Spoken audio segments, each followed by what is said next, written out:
Ce matin à Ouagadougou s'est ouvert le premier cadre sectoriel de dialogue de l'année en culture, tourisme, sport et loisirs. Une rencontre pour faire le point des politiques sectorielles mises en œuvre et proposer un plan d'action qui s'adapte le mieux aux aspirations de la transition. Un plan d'action 2024-2026. L'ouverture des travaux avec Moussa Ouedraogo et Draman Guéné. Cadre sectoriel de dialogue, culture, tourisme, sport et loisirs. C'est la toute première rencontre de l'année pour évaluer les performances de 2023.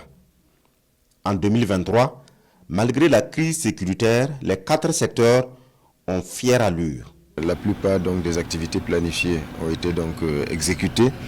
Et c'est l'occasion pour nous ce matin, bien sûr, avec l'ensemble des techniciens de ces différents ministères, mais aussi avec les partenaires techniques et financiers de ces départements ministériels concernés par ce secteur de planification, de pouvoir faire le point, consolider tous les documents, toutes les statistiques, tous les bilans qui ont été faits dans ces secteurs d'activité-là, et pouvoir également nous orienter sur les priorités futures.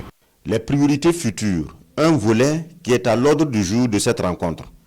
Ces acteurs du développement, culture, tourisme, sport et loisirs vont proposer des réformes à mettre en œuvre jusqu'en 2026. Des réformes qui vont toucher 4 ministères car il s'agit d'un cadre sectoriel transversal. Il y a le ministère des Sports, il y a le ministère de l'Éducation nationale, le ministère de l'Enseignement supérieur. Nous avons un secteur de planification qui est commun. Et nous avons des ambitions qui sont assez grandes. Parce qu'il faut être en phase avec bien sûr la marche de la transition. Ça nous donne l'occasion ici dans ce cadre de planification de nous projeter et voir dans quelle mesure nous pouvons nous mobiliser pour que véritablement les objectifs que nous nous fixons soient atteints.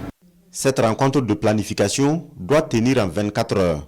Les travaux se résument en l'adoption du rapport de performance 2023 et à la présentation du plan d'action 2024-2026.